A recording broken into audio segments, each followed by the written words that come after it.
The simple answer to the question why did World War II start is an angry Austrian decided that he wanted to own more land than he was entitled to. However, he came to power in Germany because at the end of the First World War the Treaty of Versailles was signed. This made the German population angry as it was extremely restrictive to what Germany could do. This led to Hitler's reformist and fascist policies gaining a lot of traction among the public. Once they elected him to become Chancellor, he created a dictatorship and eventually crossed Britain's final red line and invaded Poland. In response to this, Great Britain and France declared war on Germany on September 3, 1939. It wasn't until Operation Barbarossa in June 1941 and Pearl Harbor in December of that year that the USSR and USA respectively, once war had been declared by the British and the French in September 1939. Hitler became enraged, but despite technically being at war with each other, neither side did anything until Hitler invaded Norway and Denmark in April 1940. This was in direct breach of a non-aggression pact that had been signed with Denmark less than a year before. He then started his blitzkrieg.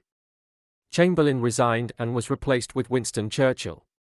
After just over 2 weeks, the offensive had been so effective that they had completely surrounded Dunkirk. The Allies managed to evacuate almost 340,000 troops from the city. At this point, Germany managed to conquer Dunkirk. This led to France effectively surrendering. What a surprise! Then Italy joined the war on the side of the Axis powers. It seemed to be only a matter of time before Hitler controlled all of Europe. The Battle of Britain in 1940 was the first time that Hitler's plans hadn't worked. He had planned to take over Britain and establish control of Europe.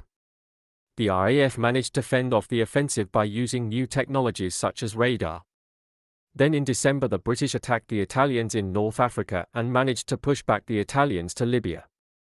It appeared as if the Axis powers had recovered when they managed to invade Yugoslavia in order to overthrow the pro-Allied government.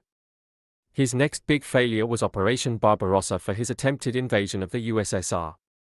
He had planned for this to be a quick operation but never managed to reach Moscow. This split his resources and meant his other plans were unable to be executed properly.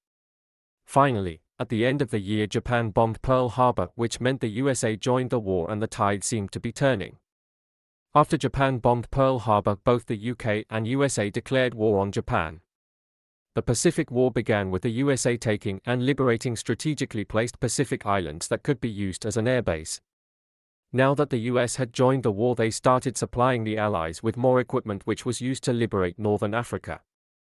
Then the Nazis attacked Stalingrad but were unable to supply their army properly and lost, which began the USSR's advancement towards Germany. The Allies took Sicily after deception with Operation Mincemeat. And once they reached Rome, launched D-Day. 10 months later, both the Allies and USSR reached Berlin and Hitler committed suicide. Then Germany surrendered. After this, the USA ended the war in the Pacific by dropping the atomic bombs.